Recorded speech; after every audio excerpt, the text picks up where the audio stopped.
All right, I think we have enough people to get started. I want to thank you so much for taking the time to be here today. Thank the Honorable Barrister Mrs. Agbaje for taking the time. Mrs. Amina, Susan Agbaje and I met in New York. She's been grateful. She's been graceful to support African Views program when we reached out earlier in November, I believe, for the application for the UN grant, and very grateful for her support. So when we met in New York, we had the time to discuss about the Anti-Violence Against Women Act, which is really what brings us together here. African Views Organization has been working with FIDA over the years. Upeme, who used to serve as the secretary for FIDA in Nigeria, she's now here in the United States, works with our organization in the same capacity. And she's been really important in bringing us all together. Before I go further, let me just observe all the protocols. I greet you all from FIDA being here. We're very happy with your commitment. We have something really wonderful ahead of us. But allow me to introduce His Royal Majesty, Kabiyesi Aderemi Adedapo, who is the Convener General of the Council of Traditional Leaders of Africa. The agenda of that Council of Traditional Leaders of Africa in Ethiopia, Addis Ababa. This Council of Traditional Rulers are being charged by UNESCO, United Nations. Sorry, Dr. Wale? Yes, ma'am. Okay, I thought you would also allow for some time for the FIDA team to introduce themselves. Absolutely, absolutely. I'm just setting the stage. I'm going to use. All right, thank you. I'm just setting the stage because we have AVAWA with us, and I wanted you to know his importance. In addition to being an architect and being a lawyer, he is also a champion of women's cause. He is charged by the African Union and the United Nations to help bridge the gap with women and girls in Africa, and he's been doing a tremendous job. Wanted to make sure that we put that in context so that he's able to speak later to what we are doing. He's familiar with some of it. I'm not sure to what extent, but I'm sure that he's very well kept abreast of what we are going to be talking about today. Once again, I'm very delighted to have you. My name is Dr. Wale Idris Ajibade. I'm the Executive Director of African Views Organization, and I will introduce African Views more deeply after we've allowed our guests to introduce themselves. So let me please yield to you, my dear sister, and really grateful for your commitment and being here with your colleagues today.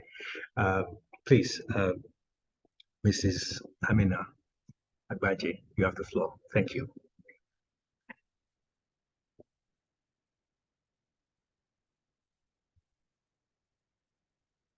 You might be muted. You're muted, actually. I see you now. You're muted. Oh, okay. All right. Okay. My apologies. Good afternoon, Dr. Wale. Kabiyesi, good afternoon, sir. It is such a great delight to have us come together on this Zoom meeting. First of all, Dr. Wale, we met in New York very recently, and we had a very fruitful conversation. We thought that we should move forward by, taking further steps. And that is why we're having this meeting. So I am here with the FIDA team. So my name is Amina Agbaje, and I'm the national president for the International Federation of Women Lawyers, FIDA Nigeria. And I will yield the floor to my other team members. The vice president is here, our program officers are here, and so on and so forth. So Evelyn, over to you. Good afternoon, Dr. Wale. Kabiesi, I greet you with all respect. I also acknowledge and greet my national president and all others on this call. My name is Evelyn Membre Asimia. I serve as the Deputy Country Vice President of FIDA Nigeria. I'm glad to be here.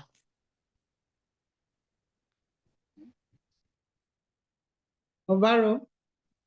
Okay, good afternoon from Nigeria. My name is Fiki Obaro. I work with FIDA Nigeria as a national program manager. And I have with me some of my other colleagues here who may say hello before the meeting ends. I have with me Zinwa Obianjua, who works as the assistant program manager.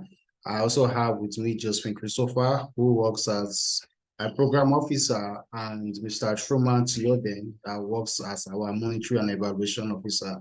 And we're glad to be here, and we would continue to listen to the conversations and contribute when necessary. Thank you.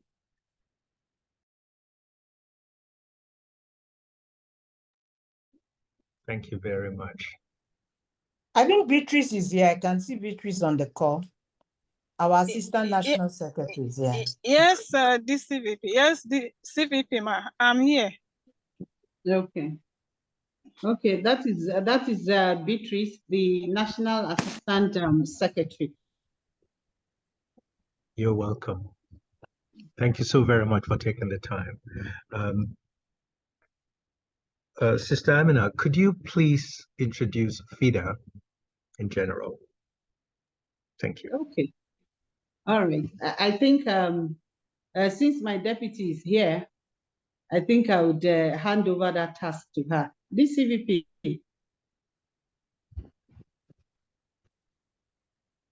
Okay, FIDA is an international organization. We have presence in more than 53 countries.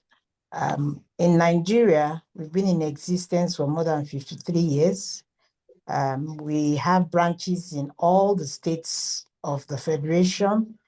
And in some states, we have more than one branch. So in total, we have about 46 branches. We also have been involved in the promotion, protection, and preservation of the rights of women and children.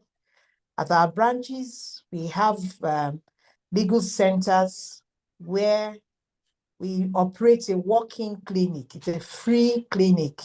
So you walk into our legal center at all our branches. If you are indigent, the services we render to you are totally free. Even if you are not indigent, we try to offer you legal advice as long as it is aimed at protecting the rights of women and children. We've been fully involved in advocacies. Several laws are to our credit in our states, and even at the national level, we have pushed for the promulgation of several laws that are out there to protect women and children. We've been involved in grassroots mobilization to ensure that women are empowered to have a voice at the various local levels. We've also been involved in several projects that have ensured the involvement of women in politics.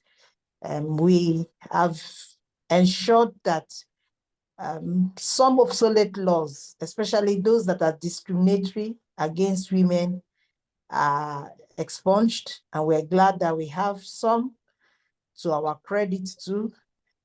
At our branch levels, on a weekly or monthly level, we handle more than 4,000 complaints.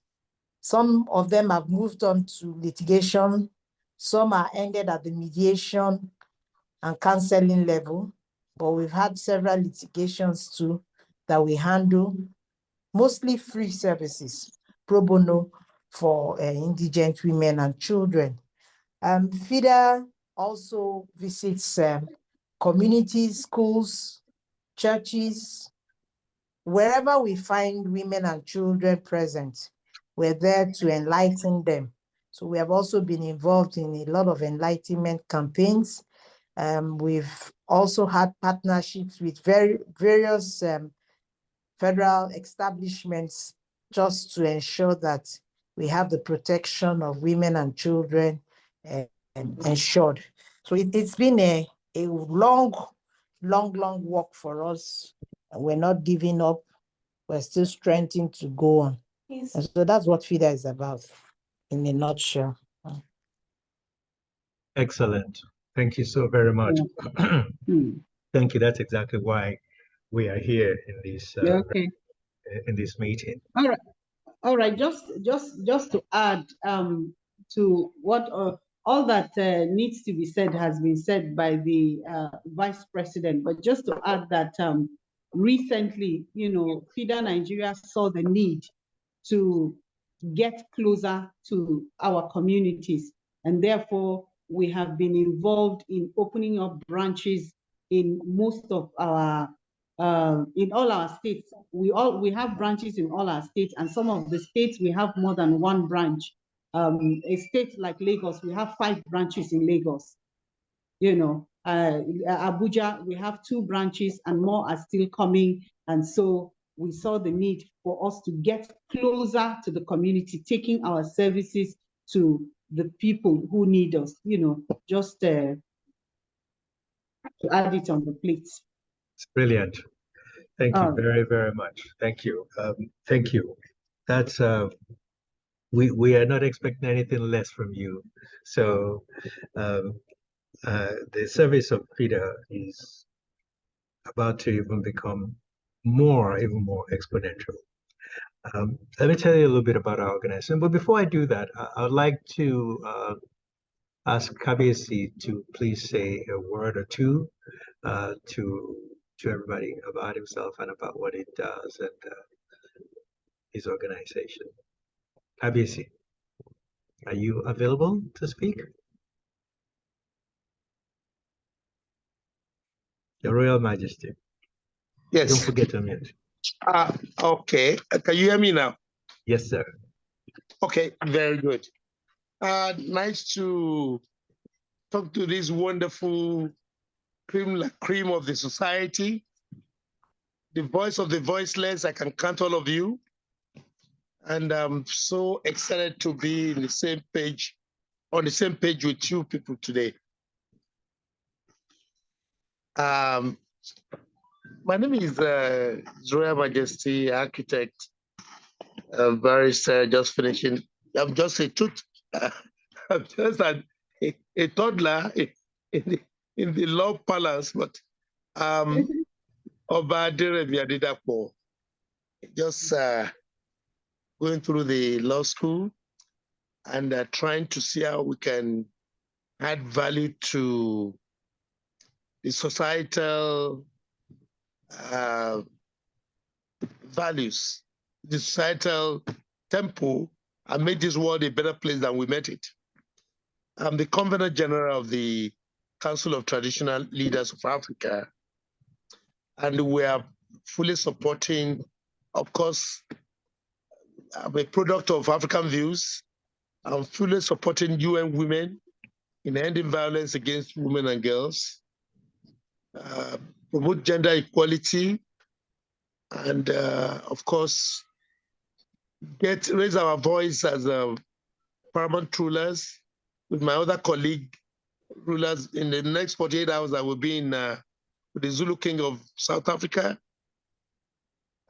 King of Zululand, how we can raise our voice and amplify what we represent to end female and girls suffering, sexual violence, and all forms of violences.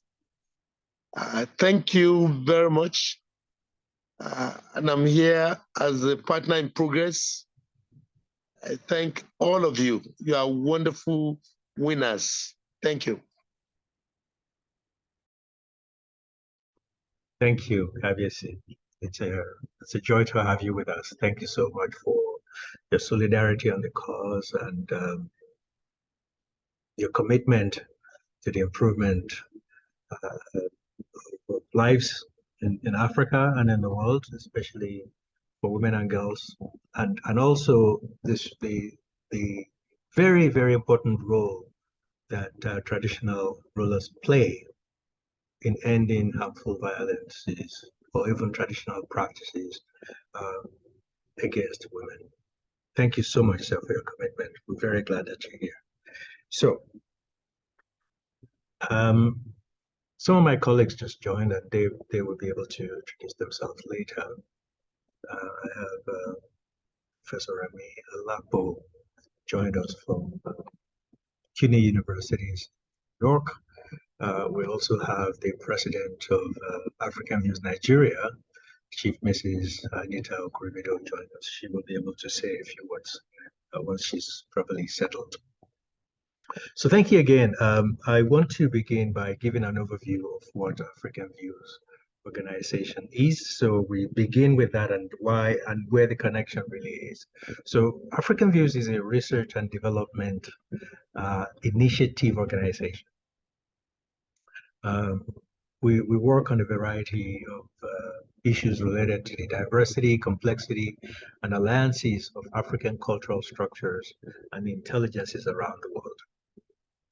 Our organization's mission is to present a full tapestry of collective global African values and the intersectionality of current challenges and potential opportunities towards achieving sustainable solutions for congruence, harmony, and peace in the African world, and African contributions to all humanity.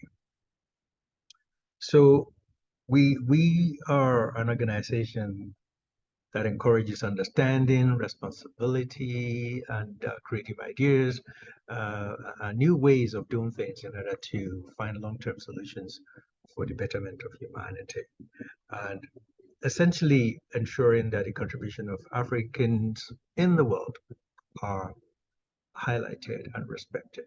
So we operate within the framework of research, multimedia development, etc. So we are, of course, an affiliate of the United Nations by the angle of the ECOSOC. But more importantly, we are also working very closely with traditional rulers in Africa, as well as with governance systems that supports the agenda.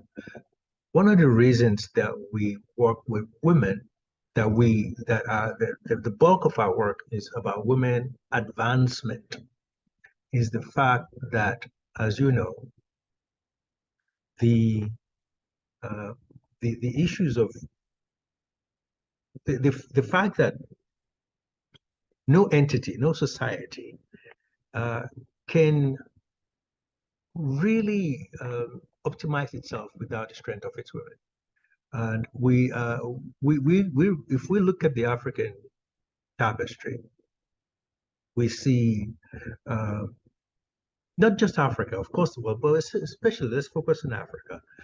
We see that it is very male-dominated environment when it comes to leadership in every sphere.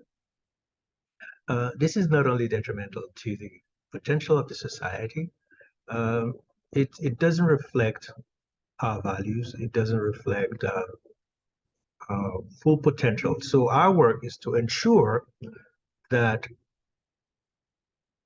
there is equality in the leadership of everything and every sphere in African growth and development and African representation in the world. This is really our consensus, where we start. That's the root of our work with women, to ensure there is a parallel representation of our full capacity. To do that, we have to look at the full representation of women, because it's all about opportunity cost, isn't it? If women are not properly represented, that means that there's a huge lack in our capacity, in our doing, in our undertaking, in our productivity, in our performances. We all know these things. So this is the angle that African Views comes in. And we, as a research organization, have researched the whole history of women development in the world as well as in Africa. In every single society, we have a body of work that is very commendable. So when we looked at the strata, when we looked at the whole climate of the challenges that women face, why we do not have full women leadership representation in many spheres in Africa, when we looked at that, of course, there are some correlations with the generality of how women had been challenged over the years and so on and so forth. Of course, I mean, over the ages. When I say years, it sounds like yesterday, but we're talking about for historical sense. But we realized that in the context of Nigeria, it's fairly recent. And when we looked at the entire structure of Africa, we also realized that it is fairly recent. And what I'm telling you is very, very important. Recent in the sense of it came with the intervention of foreign influences, because generally Africans have a great deal of respect for women. Many of our societies are matriarchal and matrilineal, and in many ways. I was recently in Ghana, where you have so many chiefs. In every court, the chiefs always yield to the Queen Mother. So there's all these roles that our society that's inherent in our society that really put women leadership at the forefront. But when we're talking about governance system, government, and so on, and we begin to see these disparities, and this also, of course, affects payment, salaries, wages, etc. It affects every single aspect of women's development and women advancement. Of course, when we look at that, then we look at education and we look at lines of education, etc., etc., etc. And it goes on and on, right? So many of that is changing, and we're very grateful for some of this development. And we must agree that most of this modern development that happened started maybe in 1995 after the convention in China. There's a reason for that, okay? But we know that this movement has been, not even undercurrent, has been overtly presented over the years, even in areas like Nigeria. If you remember, there's been strong protest in Nigeria, whether it's from the market women in Abeokuta under the leadership of Mrs. Ransom Kuti, or the AVAWA women, and so many others. So we know stories of queens in the north, which today seems like believable. But again, so we know all of these things. We know that in the history of Nigeria, that the repression of women has a direct correlation with the newfound economy of extractive industries, which relegated women to houseworks and so on and so forth. So we know that all of those things. Now, in spite of all of those challenges, we don't want to dwell on it. What we want to do is how to fix it. Okay. We looked at many areas and we categorize all the challenges that women face. We know all of those issues. We have the help of CEDAW and the help of so many other organizations that has been able to give us quite a list from painstaking researches of this type of challenges that women face, and many of them apply to us in Africa, especially in Nigeria. So today, we're going to talk about why we came about to develop and started to create a global campaign for the Anti-Violence Against Women Act. Now, Violence Against Women Act, as we know, is a big problem. I was a very young person in Vienna, Austria, when the first human rights conference in the world was ever held.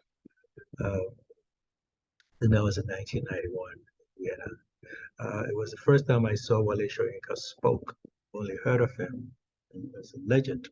And it was an amazing event, and I've been inspired since to partake in the development of human rights as well as humanity. When we look at the context of Africa, we see that our challenges are very, very big. So, and our challenges are very different as well. And so when we looked at the development of women and we looked at the application of CEDAW, we realized that there are so many challenges that's never going to make CEDAW work. Not even here in the United States is CEDAW working. It's been 45 years since all the countries signed the treaty of CEDAW. The CEDAW is a great instrument. It has helped in many ways, at least for us to understand the different challenges that women face, and all the CSWs that we've been going to over the years. This has been my 15th CSW actively. So it's been, you know, for many people who started since the Beijing conference or even before then. You know, it's been, but the issue that we realized is that CEDAW would never be recognized in a place like Nigeria if we don't take the right steps. It's been fought so many ways and relegated, but Nigeria is not the only one. As you know, the same thing is happening in America, and as you know, the same thing is happening in many countries. They ratify, they sign CEDAW agreement, but they cannot ratify it and they cannot domesticate it. Okay, so the idea is, if that's the case, this is what the African governments thought to themselves. Okay, let's figure out other ways. So of course, like we always do, we try to figure it out on our own in Africa, figure out our own system. And they had the Maputo Protocol treaty, isn't it? So the Maputo Protocol itself got stuck because, again, they cannot domesticate it. Now in Nigeria, when we look at the reasons why they cannot domesticate it, we realize that the problem lies with religion. It lies with beliefs of many of these male-dominated representatives and senators in the parliament. So we can expect that no good laws that favors women can get passed. That's the beginning of the problem. So this is why our organization took the effort to research the constitution of all African countries. We did some research in parallel to understand all other international, other countries that are outside of Africa as well, especially in the Caribbean. What we learned is that it all comes from a boilerplate. And most of them, nearly all of them, have provisions for women. Now that's an angle we thought we must take advantage of. If this constitution have provisions for women, we might not need to even ratify CEDAW, or we might not have problem in ratifying it if we take the right angle. It doesn't matter. the fact of the matter is that we're able to implement laws that favors the development and advancement of women, especially the ones that does not repress women, isn't it? So when we looked at this, we realized that, there are all these laws that favors women in the Constitution itself. But what we also notice is that nobody's paying attention to that. Nobody is challenging that. Nobody is questioning that. It's just there, and it's not observed or even enacted. So this is where we thought we saw an angle of approach. Okay. So with other countries, especially the ones that have provisions for women, that means that this instrumentality of their constitution is gender sensitive, isn't it? Those countries are approachable with the AVAWA concept, because what AVAWA does is to propose a law, to propose a bill that says that you must obey your constitution. Sounds like a reminder, but it's a very, very important one. So I'm going to elaborate a little bit more on the AVAWA. It's a very important one. It's a very, very important clause, because in many parts of our government, people don't obey laws. I don't have to tell you that you guys are lawyers and you're on the ground. You know these things.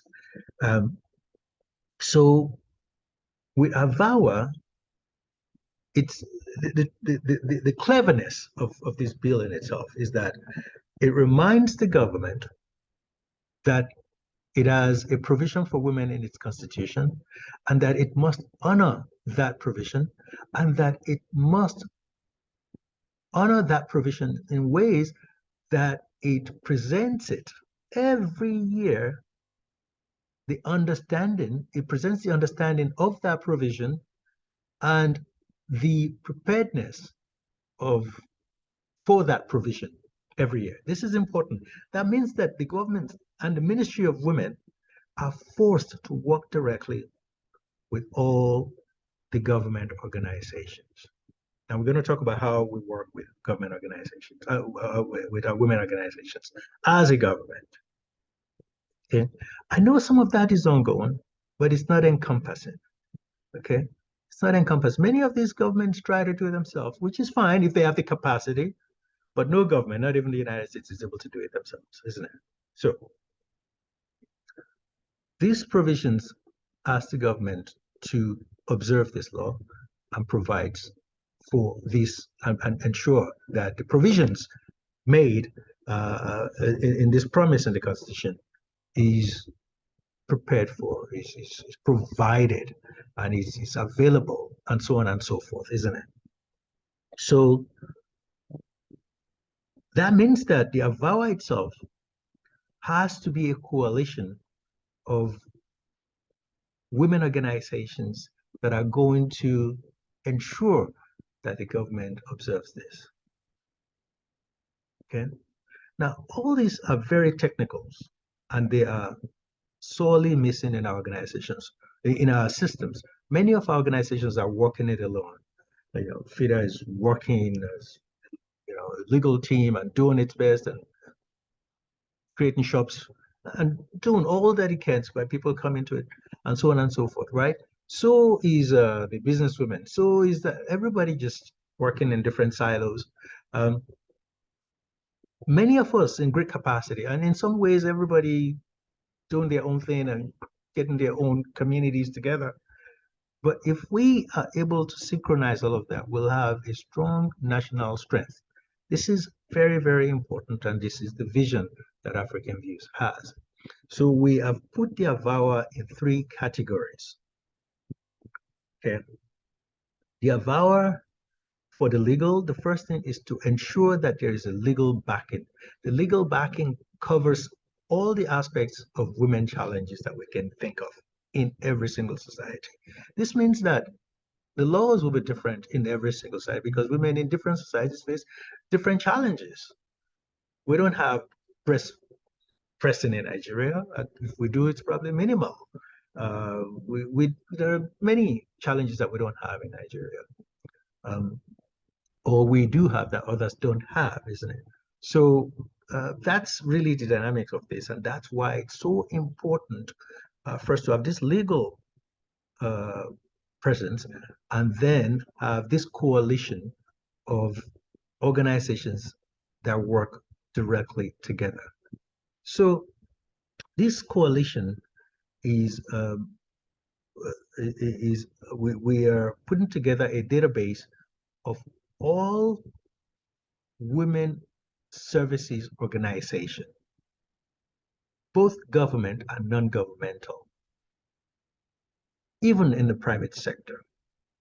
These services are so important to every single community, to every single state, to every single country.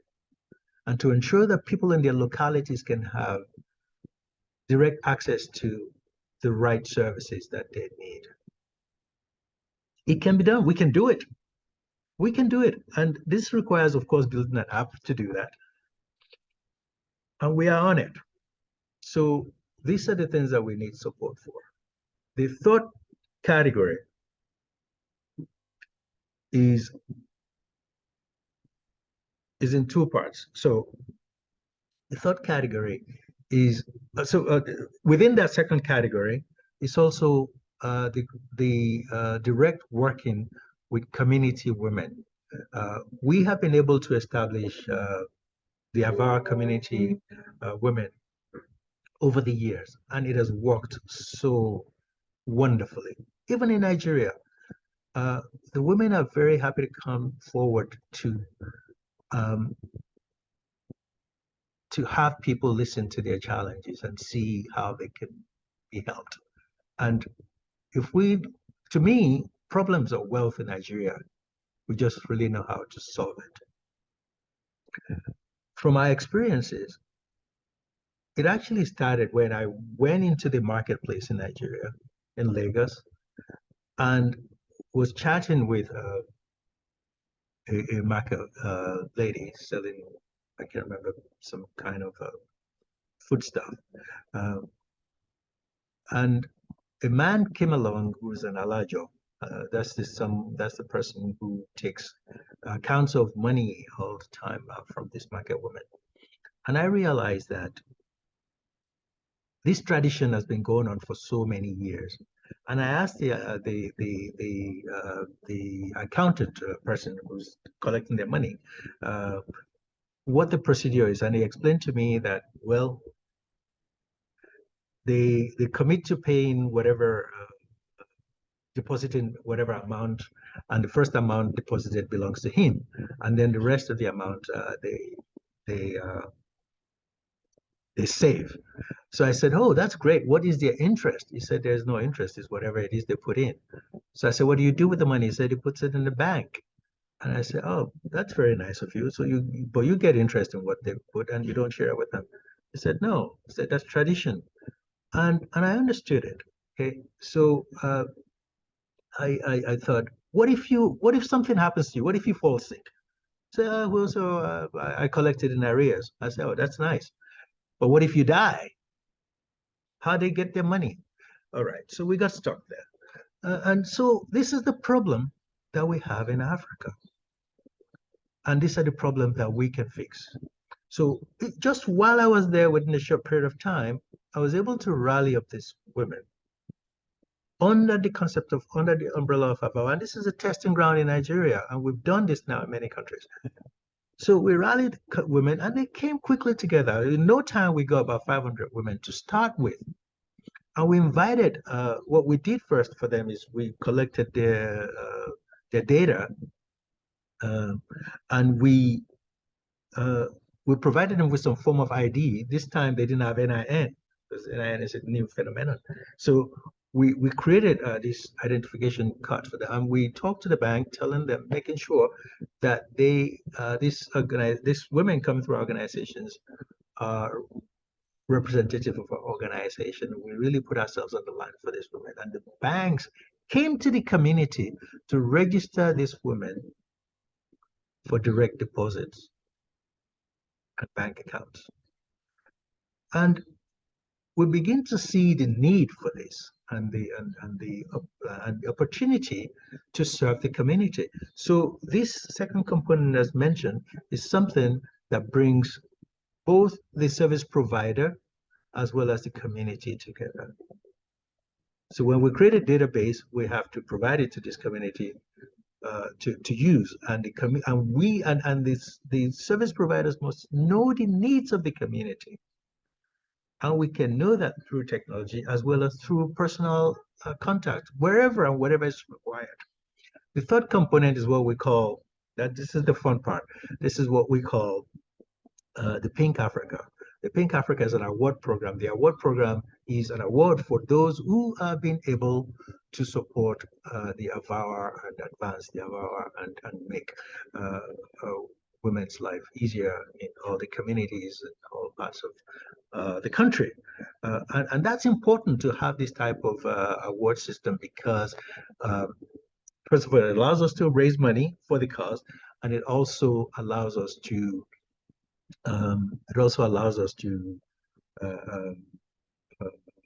promote the cause in some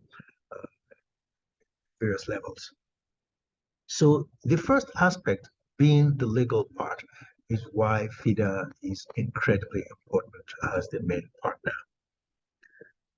We have to be, and I sent you this letter. I believe all of you have gone through the letter, the proposal sent to FIDA, is how we are going to draft this bill and how we are going to advance it on the floor and get it passed.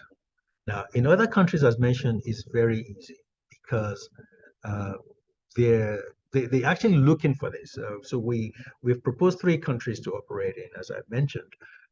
We have Rwanda. So we have 3 years to do this operation.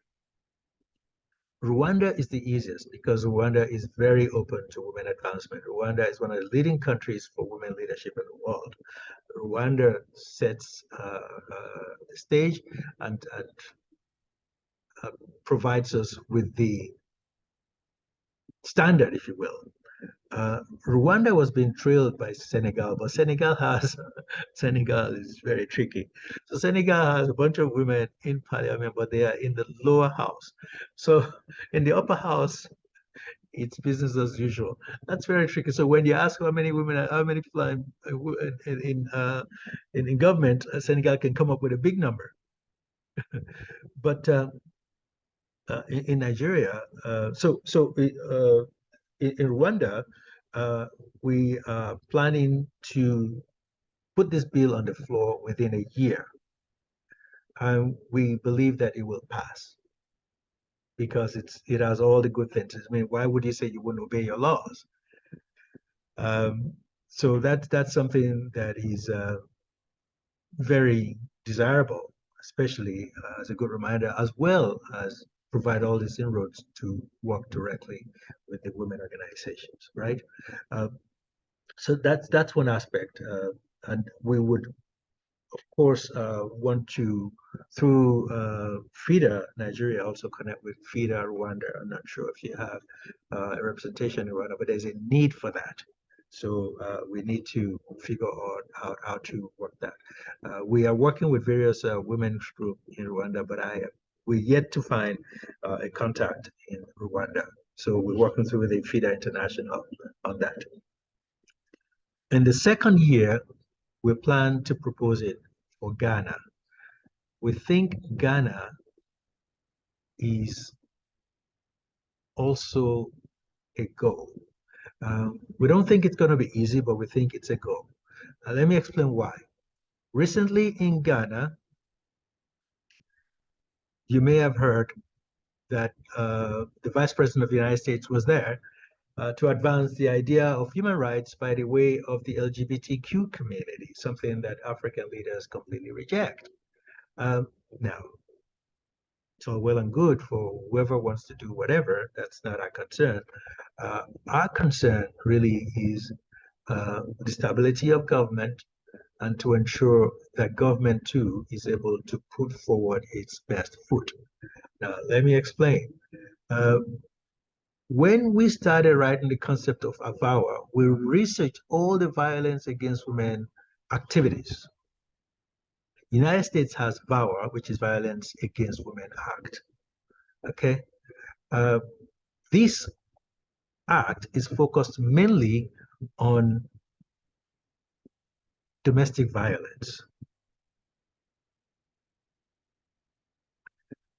Many women movements have been trying to advance the various bill, including ERA in America. It's very difficult because of the beliefs of political parties in America. So the Republicans have always stricken down all these advancement programs for women. Biden being president and him being the champion of the VAWA itself, there's a lot of hope for women advancement in this administration, as it were during Obama.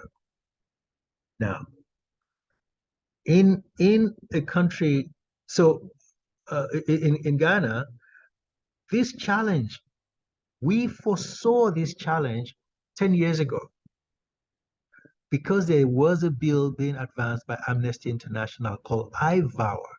I-VAWA is International Violence Against Women Act.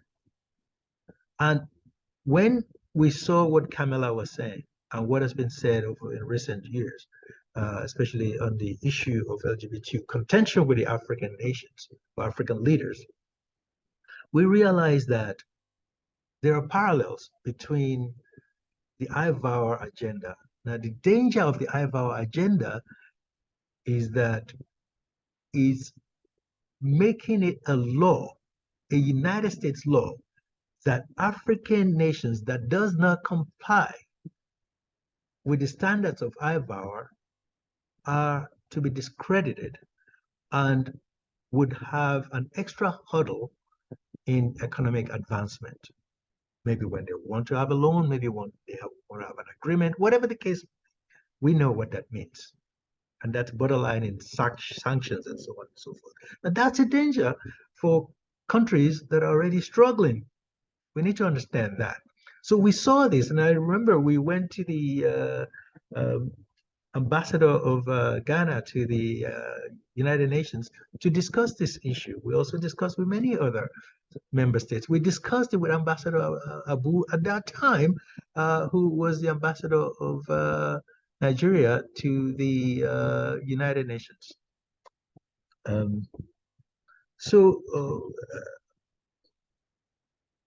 But you can imagine our leaders often have so much on their minds and they can't take this in. It's just impossible.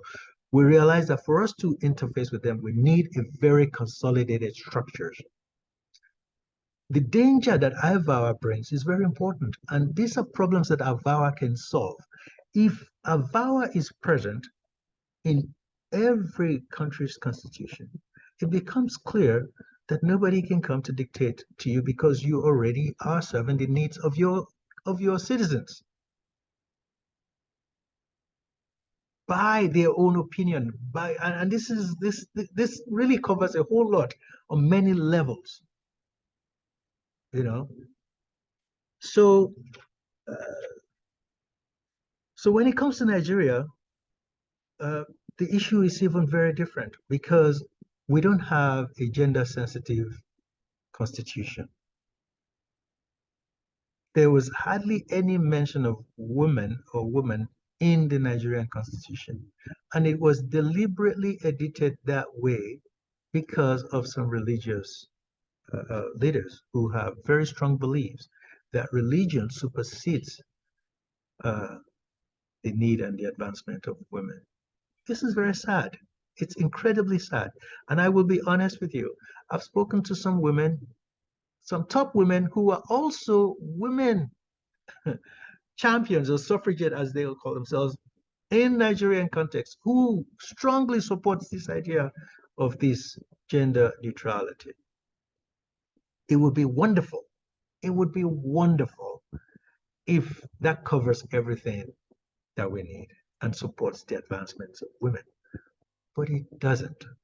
The reason we are making it gender sensitive is because we know that women have different needs, and those needs are different from men. So you cannot have that gender neutrality. It's just not possible. It's wrong.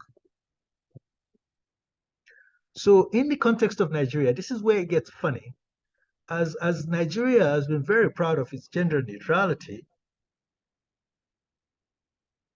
it got served with something really challenging when they brought in the issue of genital mutilation to President Muhammadu Buhari. Him being a Muslim and a Northerner understands the challenge of advancing the cause of ending FGM in Nigeria as a whole. Okay, but he was clever, and I believe he was challenged as well. That with a lot of pressure from an international community, he had to pass that law. And how do you pass a law of genital mutilation in a gender neutral constitution? Because, of course, that would also affect men. And you know that's a no-no. So our country was forced to inevitably accept the gender sensitivity into the Constitution by making this exception that, by the way, this genital mutilation is only about women. And that's the first inroad into the Constitution. Now, that's the beginning of understanding for any who have light that men and women are different. There's a difference in the gender, isn't it? I'm not talking about new definitions that we get today. That's another kettle of fish. But we mean the need, the understanding, the being. So while all of those things are important, the purpose itself is to make sure that we advance the country. We can't advance the country with only male-dominated leadership. We can advance the society.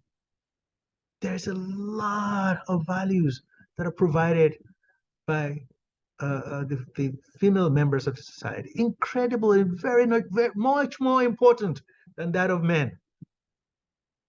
I'm first to agree with that. We all know this. So that's why it's important for us to work so hard, work very hard to advance this cause of AVAWA. I believe in it. I see it. I think it will work, but we can't do it alone. So we need FIDA to please help and support this cause, as you have always done. We'll now work more officially and closely together. We'll sign the MOU and make everything is clear that we are going to raise the funds together and we are going to promote this cause, that we are able to put this bill on the floor by the third year. And that we are going to together create this database of all the needs and all the services that women would need, which includes the services that FIDA provides and so many others. Women need so much to be in place. And there's no need for a government if we can do this service, because government are there to level the playing field for everyone, and therefore women. I thank you. Madam Amina, please.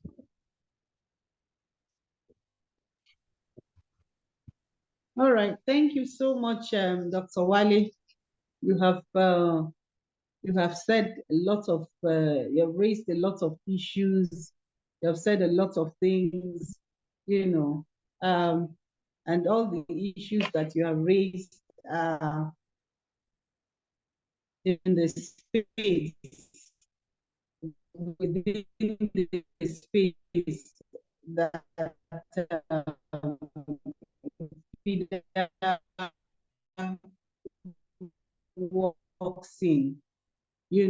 let us yield the floor to everyone, can make some contributions to the discourse. DCVP. Okay, thank you, my national president. And thank you, Dr. Femi. Am I correct? I think I heard Femi. Dr. Ajibade. Ajibade. Dr. Wale Ajibade. Yes, Wale, okay. Okay. Well, I don't know if you already have a draft bill. I don't know if you already have that, but your explanation and information this afternoon arouses some questions in my mind, because I'm wondering, maybe for other countries, I don't know how their constitution is. I have not done a comparison of other African constitutions, but I do know our constitution is a ground norm and it's the final law. So there is no law that can give direction to the constitution. So I heard you say the bill will compel the implementation of the constitution. So, and that I know it's not possible by the status of our constitution. So I'm wondering what areas the bill will indeed cover. Personally, in my own personal view, I've had this conversation basically because of the exposure FIDA has granted me, that I do not think that we need new laws in Nigeria. I don't think so. I think the issue we have is the issue of implementation of the existing law. I don't see any area that can be brought up that our laws have not covered. There are certain laws. Recently, I am a resident in Rivers State, and I work with the government in Rivers State. My department deals with drafting of laws. And so recently in Rivers State, there was this, not too recent, about 3 years back now, there was the call for the review of the laws of Rivers State. So a committee was set up and it exposed something that even the best of lawyers in Rivers State got to realize, that we had too many laws that were just lying in the cupboard. Nobody knew about its existence. Nobody has ever averted their mind to it or ever implemented any of those laws. And so it brought to fore the need to also look beyond Rivers State. And there are several laws like that. And I know that a little research we were doing one time in FIDA, we got to know that there are several laws like that in all other states in the Federation. So I don't think it's an issue of bringing up new laws. Maybe amendment, yes. Maybe review, yes. But enacting a new law is more or less like just repeating ourselves, maybe in a different language and all that. And it's all out there. So I would really like African View to tell us in details what specific areas the AVAWA bill seeks to address. If you talk of the Constitution, we can't attempt to touch the Constitution. We can't attempt to draft a bill that would direct the Constitution on what to do. I hear the amendment of the Constitution is still open. Well, we'll wait for the new government to see the direction they will go in that respect. But the very recent amendment will tell you that they jumped at those things they felt would silence a lot of people from thinking about amendment. I agree with you. The gender sensitivity of our Constitution is very, very low, almost non-existent. But like you've said, when you look at a draftsman will tell you that you must try to be gender neutral in drafting a law. And so I think that is maybe the guide of whoever or the people that put together the drafting of our Constitution. So it's a difficult battle to win, except you've not gone through any form of training in drafting a Constitution. It's always the training you get, whether it's in UK, in US, So I would also love that AVAWA, since you've done the research, to show to us some constitutions that are gender sensitive, the language they've used, so we can buy from that and make our advocacy based on facts and figure. Another issue that came to my mind is, yes, FIDA is a legal body, and so you want us to push in collaboration with other organizations. But we know how bills come up in Nigeria, and I think it's same in everything. There's always a sponsor of the bill. So what is AVAWA having behind their mind? Who are you portraying as the sponsor?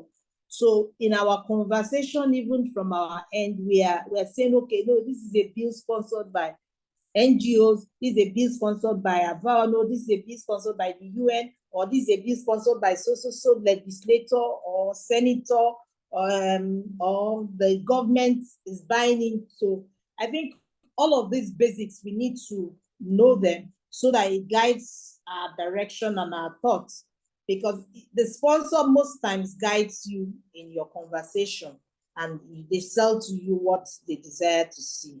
So those are my observations and questions. Thank you. Thank you very much. Madam Aminat, do I have the permission to answer that, or do you want me to wait? Okay, I think you can go ahead and address it, and then we'll move on to the next question. Thank you very much. Thank you, Madam Asinia. I hope I'm pronouncing that correctly. Forgive me if I'm not. Yeah, you did well. Thank you very much. In your questions are embedded answers. There are many laws that we have that are in the cupboard. This is really the impetus of us doing this research. And as mentioned, in the Nigerian context, it's very difficult. Nigeria has one of the most rigid constitutions in the entire world. I've got to tell you that. And that's because we have looked at all the constitutions that exist in Africa and beyond. Now, to give you an example of some of these laws and what is necessary in Nigeria, I'll give you an example. I start with Egypt. In Egypt, the provision for women states that the state commits to the protection of women against all forms of violence and ensures women empowerment to reconcile the duties of a woman towards her family and her work requirements. That's Egypt. The Constitution of Rwanda says the states of Rwanda commit itself to build a pluralistic democratic government, equality of all Rwandans between women and men, reflected by ensuring that women are granted at least 30% of posts in decision-making organs. The Constitution of Senegal says adhesion to the Declaration of Rights of Man and of the Citizen in 1789, and any discrimination between men and women in employment, salary, taxation, etc., is forbidden. 2/5 at least of the senators must be women. In Uganda, it says women shall have the right to equal treatment with men, and that right shall include equal opportunities in political, economic, and social activities. Women shall have the right to affirmative action for the purpose of redressing the imbalances created by history, tradition, or custom. 1/3 of membership of each local government council shall be women. Constitution of Zimbabwe. Government at every level may take practical measures to ensure that women have access to resources, including land. On the basis of equality with men, women constitute at least half of the membership of the commission of the elective appointed to offices. You see, my colleague, my friend, the commitment we have, we need, this is serious stuff. We're doing this for the contemporary and posterity. It's very, very important. If it's necessary. Okay, it's necessary. Nigeria knows better not to have gender neutrality.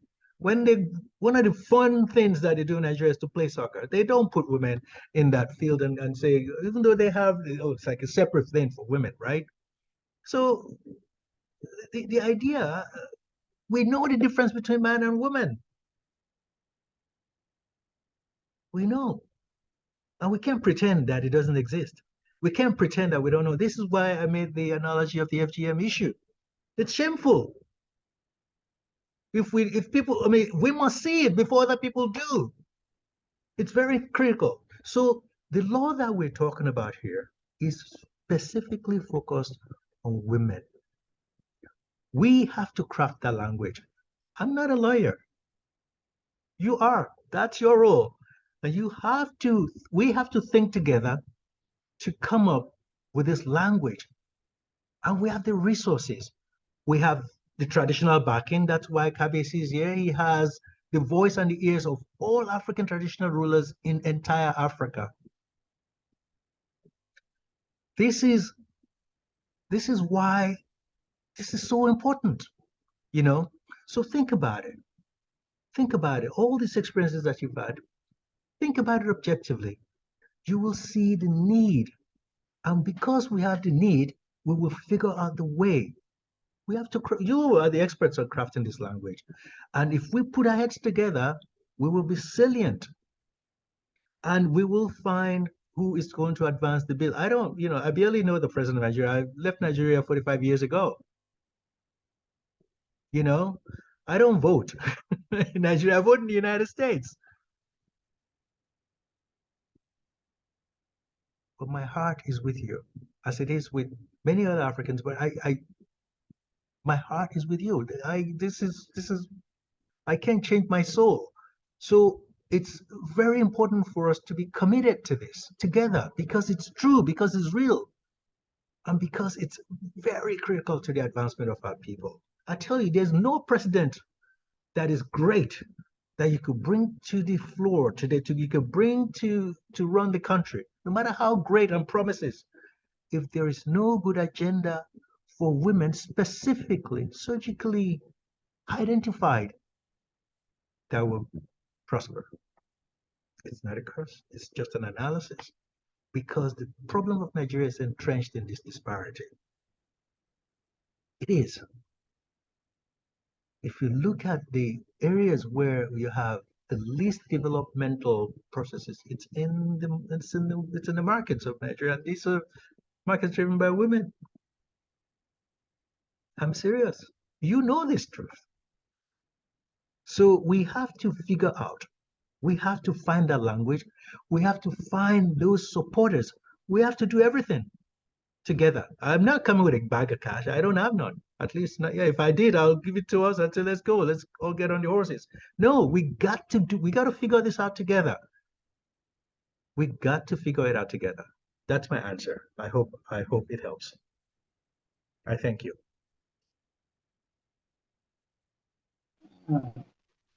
All right, thank you. Thank you.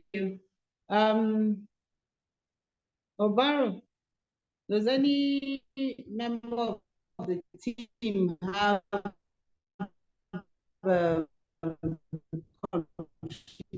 contributions?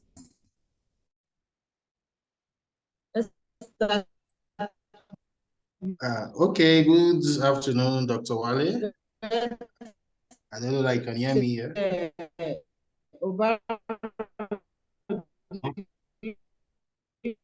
Okay. Okay, so I'm here, right? Okay, so is here issues you want to? The network is not clear, right? Okay. Go ahead, we can hear you, Mr. Eddie. Okay, all right. Okay, fine. Mr. I just Alvaro. want to inquire from your proposal, you submitted this to the United Nations Trust Fund. So I want to know, is it that you've already had a grant from the UNTF towards implementing these activities in the three countries of your choice? Could we say that you've gotten that grant already? I think that's the first question I would ask. And then secondly, relating to your proposal on this subject matters, and also flowing with what the deputy country vice president has said, you will recall that we also have operationally a VAP Act in place, which certainly takes care of more of the issues that we're trying to highlight under the AVAWA bill. We have that in place, and certainly the issues with that act basically has to do with implementation. We also observe that even that act also has some states that have not yet domesticated it. And so based on this act and based on the issues and how the advocacies came around in getting this act in play, it's a little bit difficult for us that's looking at it from a programmatic side of view to represent this bill into law, taking into consideration that the VAP Act has not yet been domesticated, that there are still issues relating to implementation. And so programmatically, there's always the view of strengthening what you have already, strengthening the already existing legal framework, rather than reintroducing the bill when you have a legal framework that has not yet been fully strengthened. And so even in terms of the nomenclature of the act also, we would also still observe or know that you will also still have observed that it's termed violence against persons. So it was done in such a way towards ensuring that the legislature we have some level of gender inclusiveness into the picture. And so your bill basically, or this bill when it becomes a law, is basically focused purely on women. And I don't know, in terms of having an understanding of the cultural and social nature of the legislators, going with even a women bill at this time, I don't know, it's also something that also needs to be put into perspective and into discussion. And also, when you also remember that we have the 5 gender responsive bills that were set aside by the National Assembly, of which you see that civil society actors are patiently waiting for the 10th Assembly to be constituted before it's reintroduced back. So you see that there are a lot of issues, even relating to gender responsive laws and bills that first need to be tackled. And so I don't know, but that's why I asked whether you've already had the grants in process or the grants in place, and to also still see if they can have some level of flexibility with the programming that you intend to introduce. For me, I feel if we can get the elements of the bill and tweak it to the existing legal frameworks that we have, towards ensuring that we have a better, more informed and more desired laws or whatsoever, I feel that approach would work better rather than just introducing a new bill. And also, for every project, there is an outcome. And so I don't also want us to also bring into something where we are not very sure of the outcome at the end of the day. So would you not just implement projects for implementing sake, or implement projects to mark register, but we should implement projects because we believe that we have a desired result or a desired end goal that we need to get. And I'm a little bit afraid that if we continue like this, even if we successfully introduce this bill into the National Assembly, I'm a little bit afraid that within the time frame that you have, within this stuff, that we would even have a headway or we won't see the light of the day. But however, these are my concerns. Most likely, probably you can answer these concerns even as this conversation continues. Thank you. Thank you very much. Madam Amina, may I? Okay. So okay, I think she was knocked out of the right. room. Yeah, she's So been having just some technical. To add to what our program manager just said, so that in response you would also ask, because I saw from your proposal sent to us, Nigeria's bit of the project is taking off in the 3rd year. Yes. So my question is, in the first 2 years, so will Nigeria just be silent and waiting for the 3rd year So let's say, for example, this project takes off next month or next in 2023. So we're talking about we're coming on board in 2025. Is that what you mean by the third year? And if so, is there an end? Just like Mr. Barrow said, there are already some bills that have been going through this battle. We've been battling even with this affirmative action bill for the past, if not 6 or 7 years of the existence of our country. So I'm imagining within 1 year, do you think that you would have achieved the outcome, just like you're saying, of this project? So you could add that to your. Thank you. So regarding the fund, I'll address that in a minute. Actually, just to disclose, for the 3 countries, we asked for $1 million to help us to do this, and we are on waiting list. Okay, hopefully in the next round of the funds, we will be prioritized, at least will be considered. So that's it about that. But first of all, I think it's important to understand that AVAWA is not a new law. See, this is where your expertise comes in. AVAWA is not intended. I mean, there's no law that says, it's not a law to say you have to obey a law. It's a policy, but that policy has to be in the amendment. You're the one that works with this, that but I know that we have comparable statutes here in the US and so on, and in other countries that we can draw from. Also, I think we need to have more conversations to have a full grip on what the AVAWA is and how to implement it. Of course, the law aspect has to do with you, but when it comes to the outcome, they're very clear. They are very, very clear. You know, if I ask you now, how many women are in Nigerian parliament? We almost elected a female governor. I mean, these are things that you know better than I do. So we cannot be shooting ourselves in the foot. We have to be comprehensive about this issue. It's very important that we all are. I know some of us are challenged because this sounds new, but it's not. It's something that's in our heart. We just got to be courageous to bring it out. Who might do it? We are the ones to do it. So AVAWA is not a new law. It's not a law at all. That's what's great about it. The problem that CEDAW and the Maputo Protocol treaties have is because they're laws. They are required laws. You have to, you have to put them into law. It has to be domesticated. That means that it has to go through the floor and so on. Yes, this is not a new law. This is, you have to find a definition for it because I don't know in Nigerian context. In other countries where they already have gender sensitive constitutions, it's easier. We just, this is a it's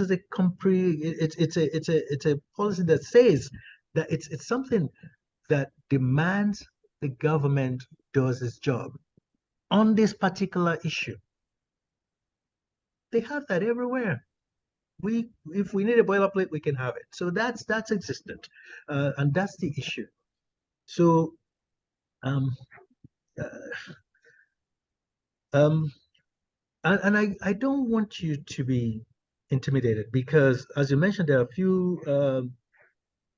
few bills on the floor related to gender. You might understand, maybe some of it is related to the AVAWA, and that's a good thing. That's a good thing. Whatever helps women is what the AVAWA will promote. The AVAWA is not telling the government about new laws and stuff. It's about focusing on the issue and making sure that there are provisions for the issue. That's what's important. You know, a few years ago, we made this provision and we brought it to Abuja to deliver it to the floor.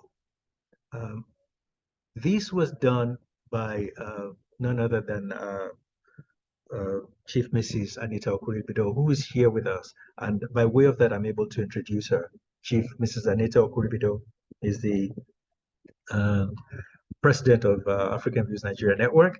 And she is the one that took this bill to Abuja on this issue of gender inclusiveness. No, so it's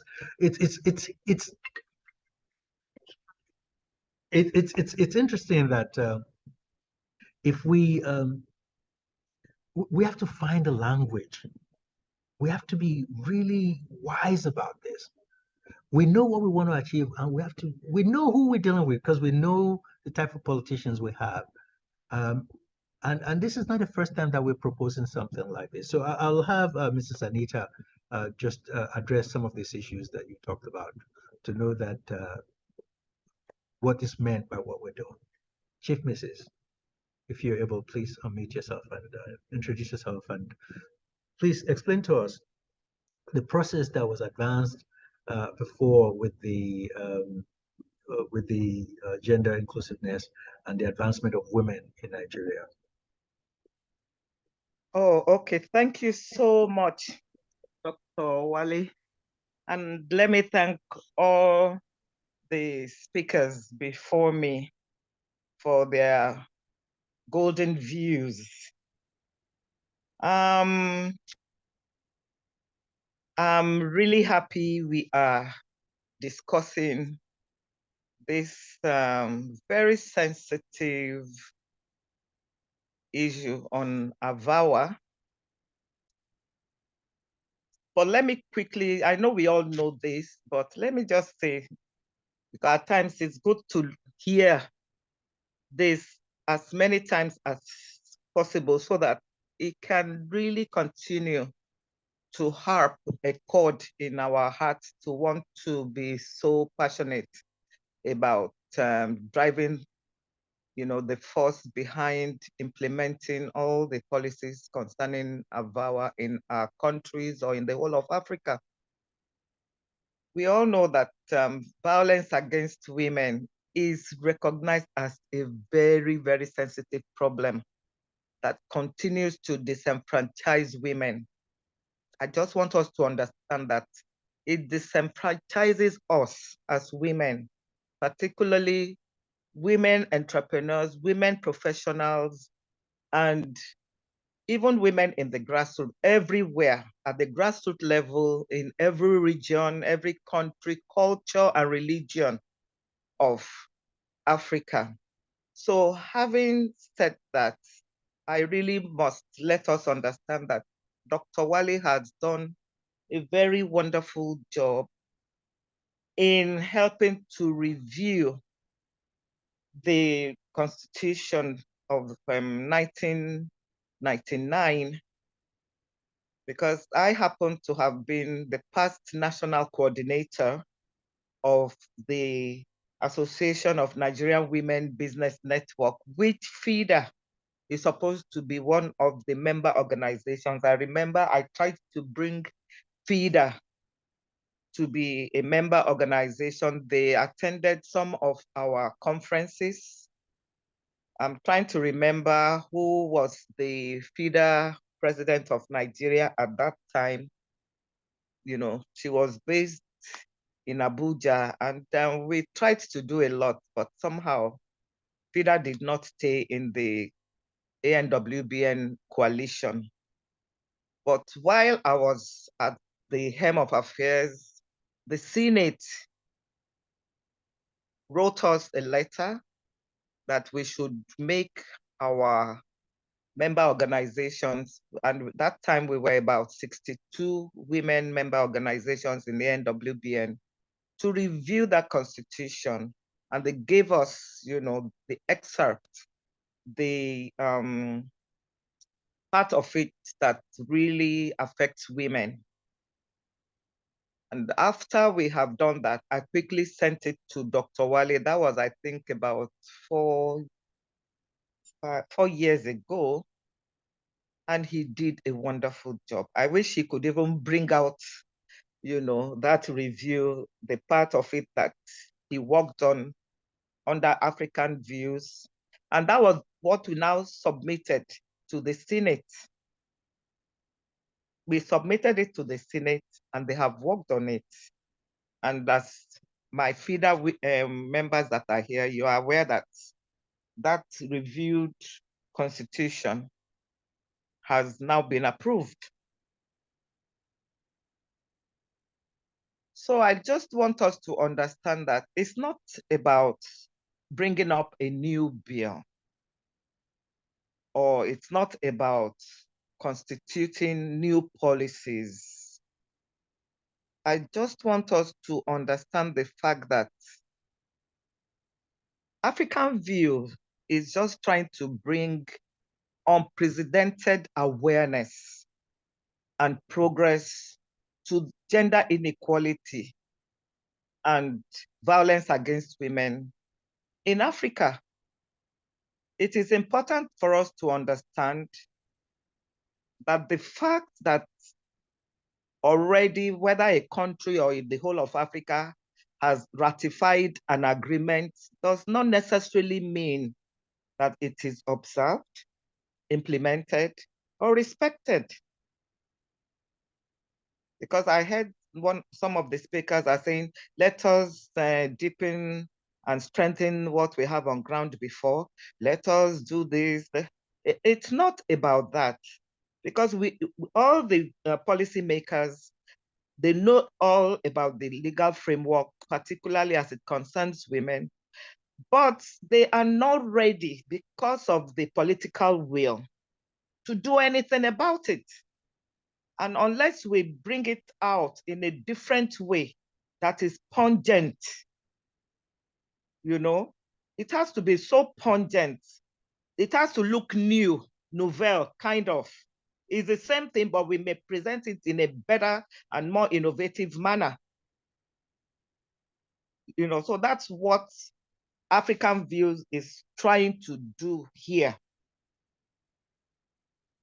We are not reinventing the wheel, but it's also good to understand that, you know, we need to go back to like the human and people's rights, on the rights of women in Africa, better known as the Maputo Protocol, which guarantees comprehensive rights to women, including the right to take part in the political process, you know, to social and political equality, even with men, to control all that concerns women, and, you know, and to end female genital mutilation and so on and so forth. That's what African Views, through Dr. Wale, who is the executive director, is trying to, you know, express here. And I believe if we all understand this fact, let us put all our hearts and mind to this. Let's come together as regions of Africa and work something novel out of all the existing policy framework, legal framework, and present it in such a way that no country can refuse it. Africa will not refuse it. We will all come out in a different way to implement it. Thank you very much. Thank you so much. Madam Amina, I realize you're back here. I'm happy that you are. I'm sorry that this is going over the time that we budgeted for this, but I know this conversation. Well, I know this conversation is going to be like that. But let me just quickly answer the issue of time frame raised by Madam Asimiya. So the first year we're going to be doing Rwanda. So keep in mind that, first of all, the first year we're going to start in Rwanda, in Ghana, and in Nigeria, and elsewhere, wherever it's possible, okay? But those three countries are key. So we're going to start the first year in those countries simultaneously. It is the time that it takes to get this to the floor that we have distributed along the years. So in Rwanda, we believe we are able to deliver this to the floor in the first year. We believe that because Rwanda is a smaller country. Rwanda is a very progressive country. Rwanda is one of the best leading women advancing countries in the whole world. It has the highest number of women in its parliament, in all the floors. Yeah. So that's why we pray, crossing our fingers, that that would work better. But we still have to craft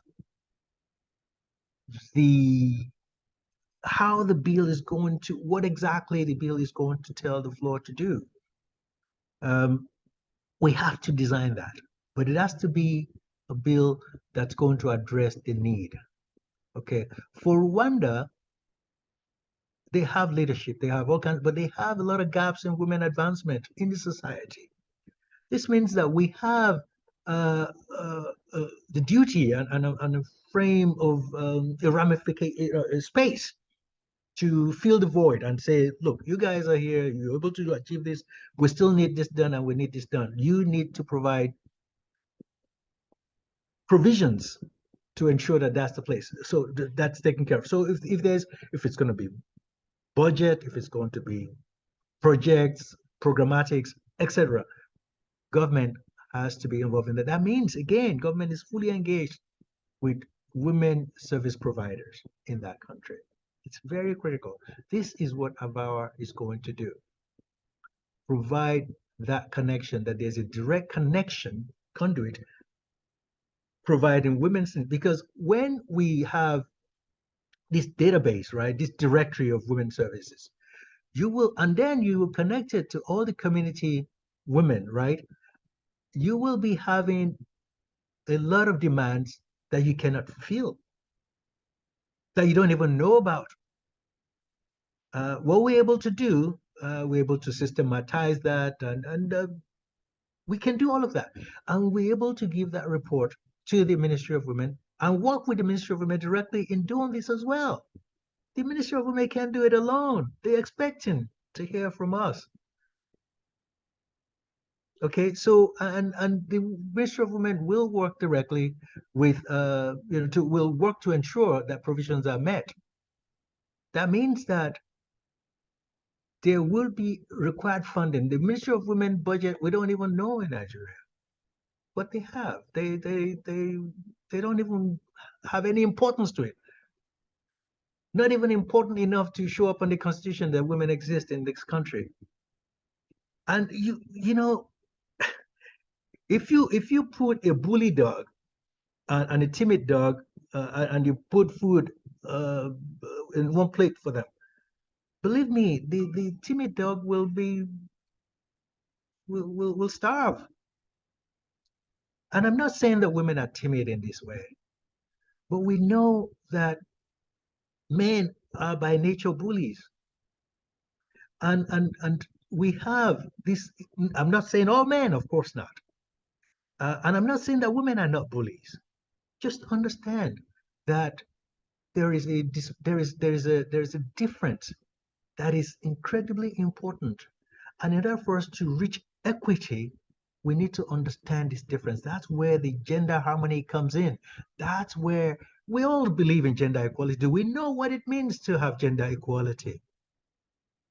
So the first year is going to be Rwanda, and it all starts. That's how long it takes to get it to the floor. And don't forget, the program doesn't end there. It begins when we have the bill. It begins. So with Nigeria, we have the opportunity to do a whole lot of things before we actually get it to the floor. In Ghana, it's the second year to get it to the floor. And the third year is Nigeria, because of the challenge. I'm not even confident that we could get it through in the third year, because people have been trying to do this for many years. But if we're clever, if we're wise together, if we're able to put our intelligences together, and we'll get support from international bodies about this. Okay, we just have to be ready. and prepared and show that we're committed. Once we're able to do that, I think maybe with this new administration, we have a chance. And it doesn't hurt the country in any way. And there's so much for women to do in Nigeria. I mean, come on, we should be able to commit political parties of having the quota of who they run for any particular office, that a particular quota should go to women. It's not in the constitution. Nigeria is like, oh, it's a person's, anybody who could do it better. That's not an environment. Do we know what's repressing us in Nigeria? Do you know the intelligence of Nigerians in the world? Intelligence of Nigerians? Look, our performance as a country, as a people, as a society, is far from our potential. Far from our potential. So, and this is detrimental. We become a laughingstock. So these are things that we need to reflect on, and these are the things we need to do. So again, that's where we have the third year in Nigeria. But again, that doesn't mean that we're going to start in the third year. No, we're not going to sit idle. We start, we hit the ground running, and there's a lot of work to do before we get to the floor. You mentioned yourself, who's going to sponsor the bill? We need to find that. That's a really strong political move. Let's get the bill ready. Let's get it right. Let's get it right so that it's palatable and that no one can dispute it. It's not a law. We've got to find it out. So, Sister Amina, I know that time is of the essence, but I have great people here. I have His Royal Majesty's Nana Otulate from Ghana. I have Her Royal Highness Queen Nana Ima Awindo from Ghana. Okay. And I have Professor Dr. Byron Price from Medgar Evers University in New York. I also have Dr. Doc Mel from Texas University. I was a professor of public administration and social studies there.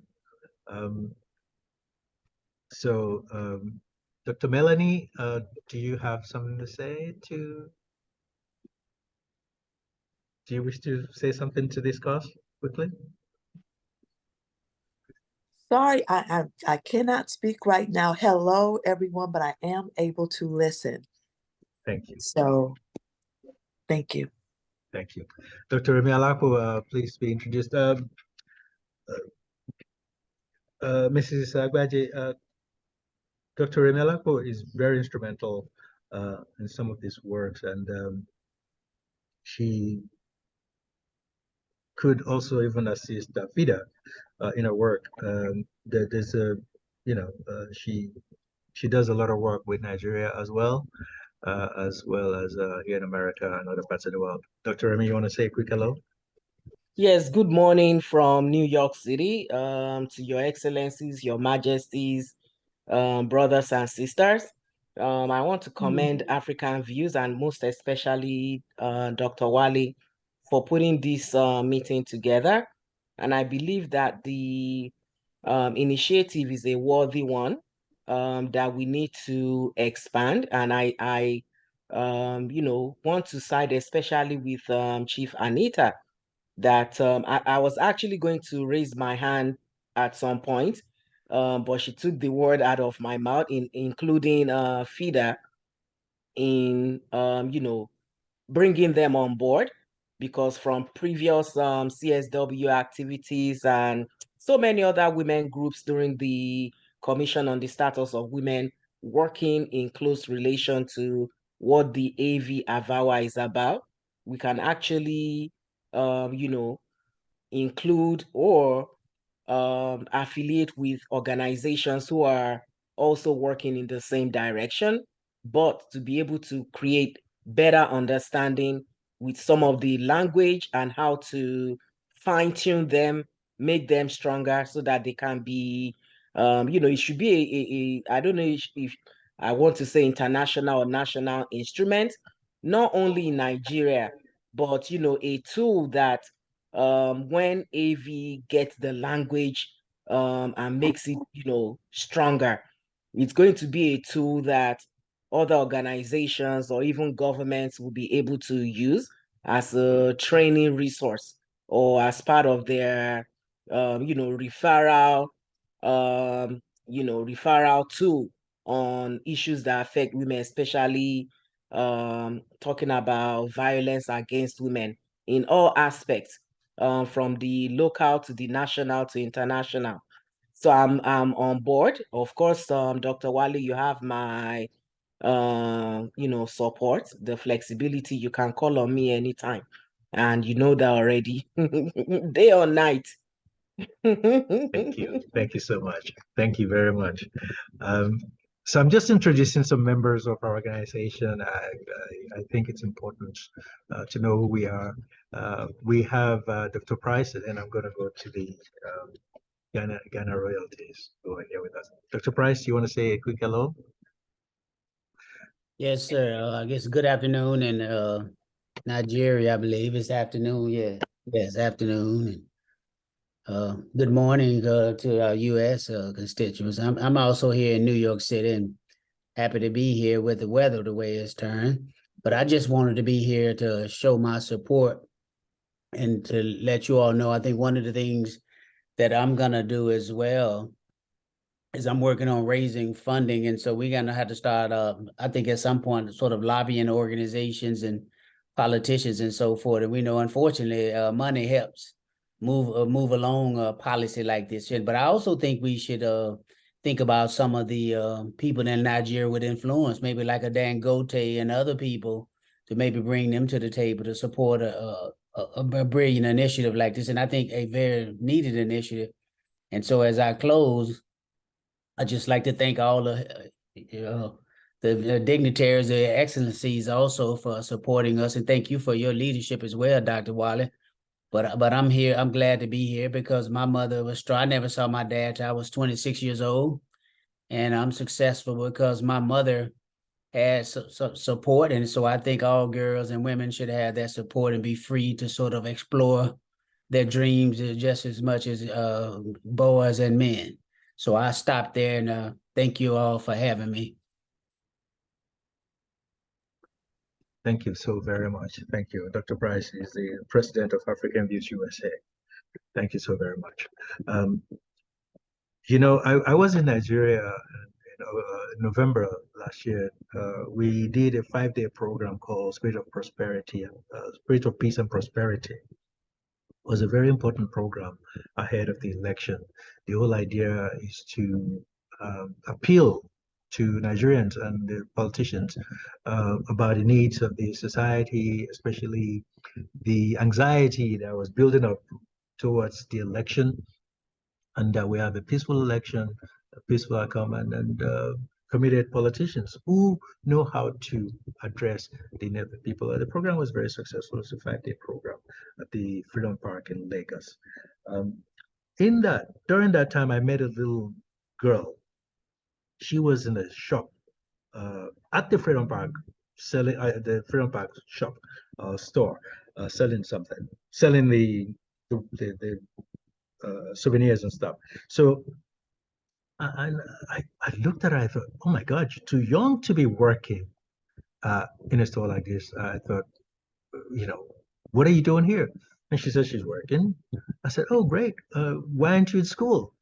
And she said she's graduated high school and she's not able to go to college because she cannot afford it. I don't have to tell you this. You know this challenge in Nigeria. The deficit, when we talk about persons, I know, yeah, there are lots of men who need to go to school as well, but you gotta look at the deficit. The existing deficit is what is the challenge. They don't have that problem in Ghana. Ghana is on wings. I went to rural Ghana, and Ghana's government is paying for kids to go to boarding schools. Paid. And they're not selecting. Paid. Don't be surprised why people are going to Ghana. are not coming to Nigeria. There's a deficit.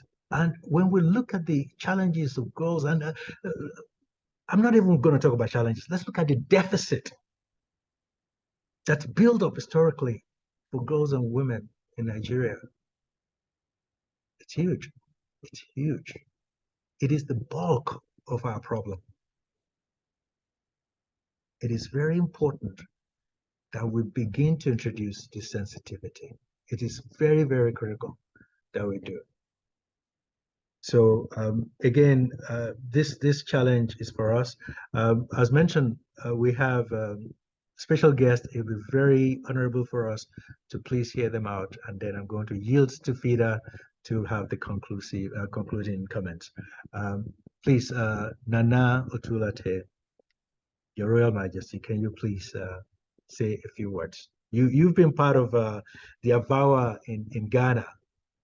And so many of the AV programs on women. So you're a wonder yourself on how you treat women and how you raise your children. We're very, very proud of you. I'm very happy that you're here. Could you please unmute and say a few words?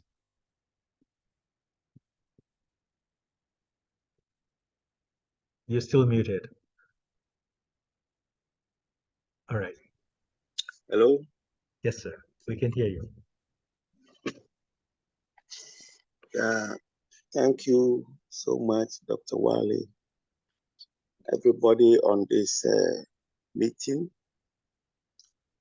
Your Highness, Your Excellency, all members, all of you realize I cannot talk much. Dr. Wale visited us in Ghana here.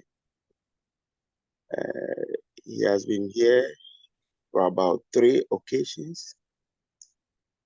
And we launched the African Views in Ghana.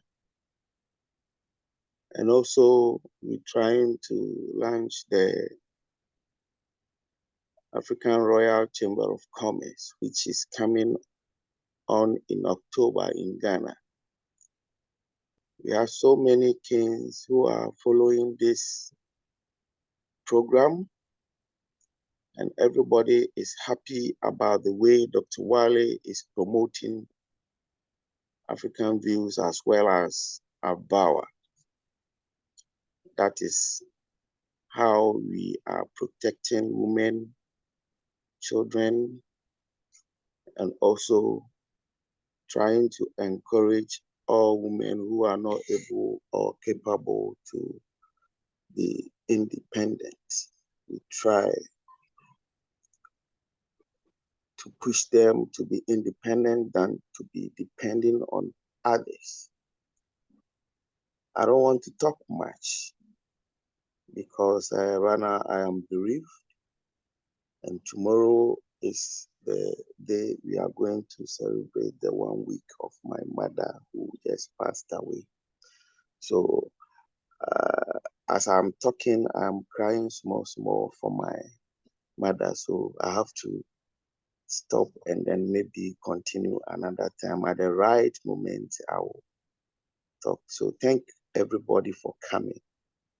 God bless you all. Thank you so much, Nana. Thank you very much. Condolences about your mom. Yeah, so rest easy. Yeah. Thank you. I have on this year Queen Mother, Royal Highness Nana Ima Window.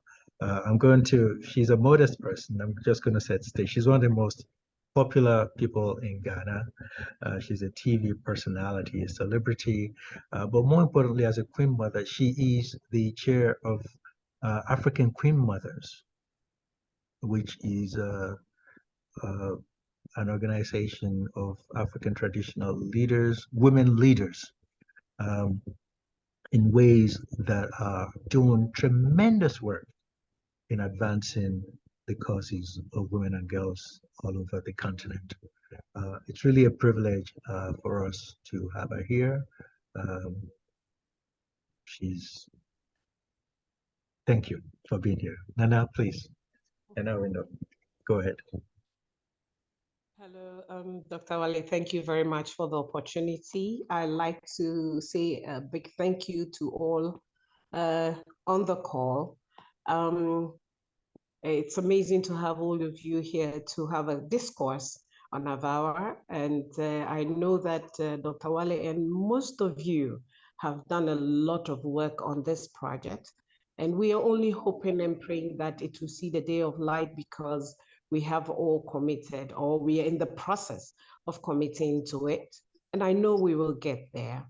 I'd like to commend all those who have spoken ahead of us, and the inputs, your expressions, your observations, all that have been taken into consideration, and we would ponder over it. I also want to say a big thank you to Chief Anita for the clarity she brought to the issues, because in as much as Dr. Wale was unfolding and unpacking the issues and making the presentations, her input really, to me, actually clarified some of the issues that Dr. Wale was trying to communicate to us. So I would like to say thank you to all of us, and hope that we will continue to have this discourse and see the best way to go. At the end of the day, we all want to see to it that women and children are in the best positions. One day when we are not here, what do we leave behind?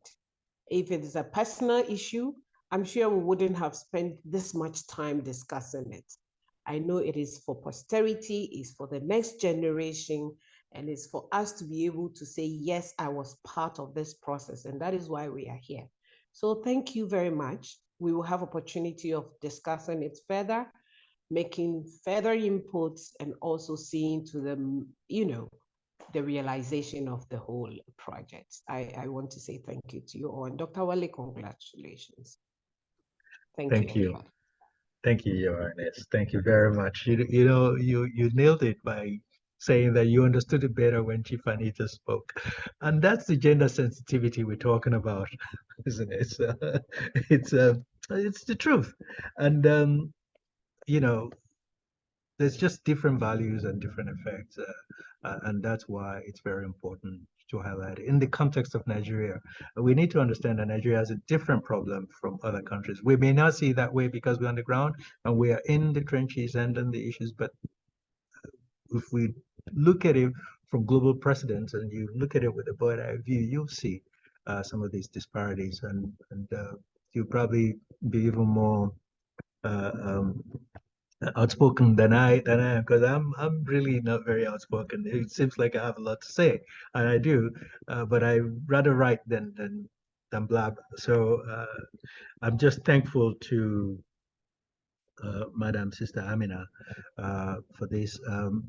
I would propose for us to have, after we have digested this, I would like for us to have the next step, which will be a Beyond CSW program, where we bring stakeholders together to discuss the progress of AVAWA.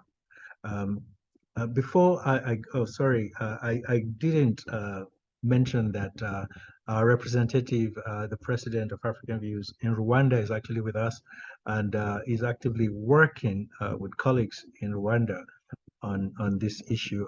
Forgive me, I need to please yield quickly the floor to Mr. Eddie Nwaya. So Eddie, please. Don't forget to unmute. Yes. Thank you, Dr. Aware. Thank you, the Highnesses and Kings and doctors and the comrades across Africa and the entire world, diaspora. Just quick one. I'm not a presenter. Just I wanted to come in when you were responding to discourse of the laws, either Nigeria or Africa. What are these are coming in? So I wanted to use example like a UPR are you hearing me? Yeah. I wanted to use this, which I don't want to call a role or a policy or an instrument to support the continuing and existing frameworks in different countries. So there is what called UPR, which perhaps many of you or many of us know, Universal Periodical Review, which helps or supports the government for, or it is a UN body based in Geneva, but helps the governments, especially developing countries, for issues related to the human rights, governance, corruption, marginalized group people, forms of torture. So these governments, they don't put that UPR review into national law like a constitution, but it is domesticated to help and bring more accountable. Almost every country, every 2 years, they go to Geneva and they give accountabilities, and each country will respond to different questions and concerns that have been brought to them. And then these countries will say, yes, this one we did this one we adjusted this, we have preserved, but we are not yet, we're still working on it. Then 2 years they go. So but it helps more accountable and checks and balance and engagement for the peer groups or peer governments and bodies. Therefore, this instrument is coming in that kind of manner, with the different areas, different approach, but just in supporting. Another one as I'm concluding, because I'm rushing, I don't want to take much time. Why I think Rwanda will not, as you said, Rwanda has, have its different issues, but I think it can work easily where you bring people on government on board. The Speaker of Parliament, the Speaker of our chamber is a woman or is a lady. Her deputy is a lady. Two deputies of High Chamber, which is senators, are women. The cabinet, as many of you know, it's not only Parliament, which has 64. Even the cabinet, they have 52. Even the district mayors, which in US and Europe call counties, its majority is over 70%. The government bodies, government parastatals, it is almost 70%. So we have our own small issues of poverty, but we will come to help other small GBV, and yeah, then we come together. What we come in short, we learn from Nigeria, we learn from Ghana, then that small kind of mélange, as French say, marriage with different approaches. Therefore, I really recommend this program.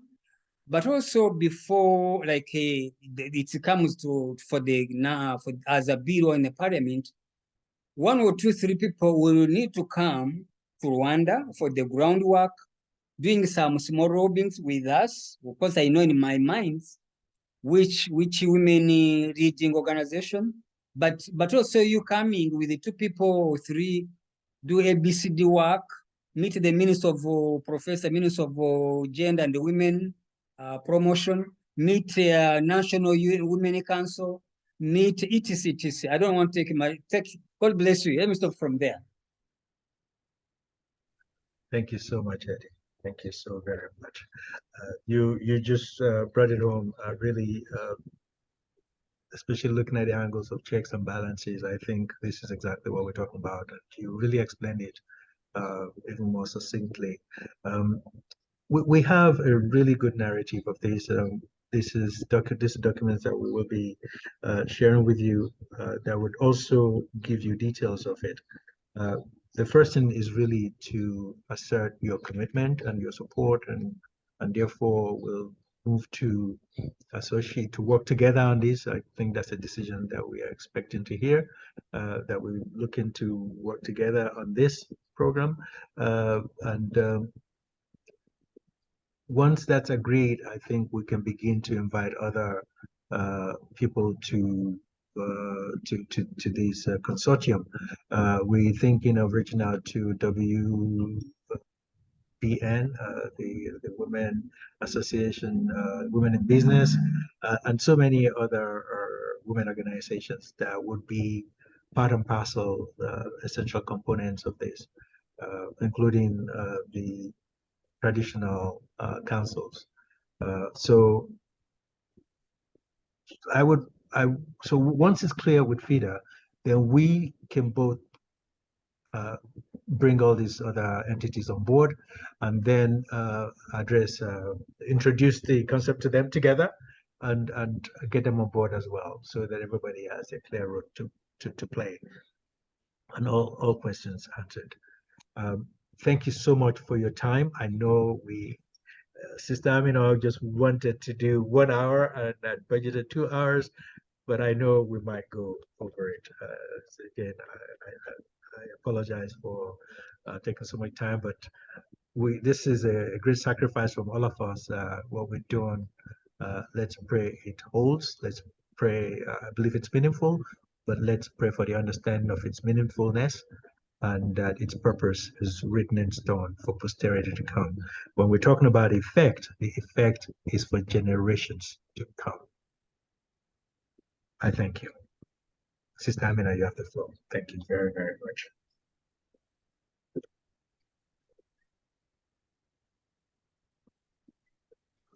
All right, thank you so much, Dr. Wale, and thank you for putting this together. And let me also appreciate their Royal Highnesses in the meeting room, the Queen Mothers in the meeting room, and all other dignitaries. Indeed, this is African views, because we have heard views expressed from Ghana to Rwanda, US, and of course, these are views that have been expressed by Africans. It is our views about our issues, and the way to go is the way of collaboration. If we look at the theme for CSW this year is talking about collaboration. There's no one organization that can do all the work that affects the interest of women and children, in Africa. We have to collaborate. We have to come together, so that we can leave a long and lasting legacy, for generations to come.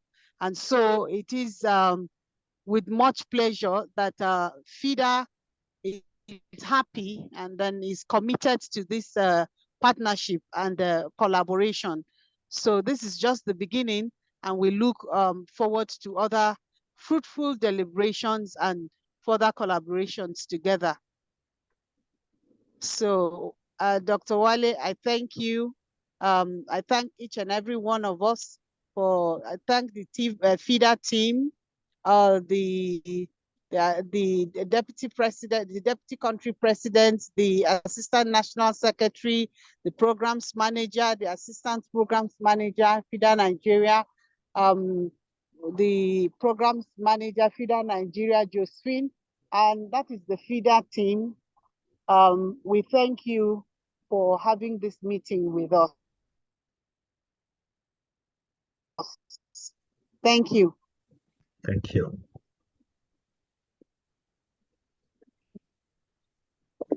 Thank you so much. Thank you so much. Thank you, everybody. God bless you. Thank you and good night. Thank you and good night. Thank you.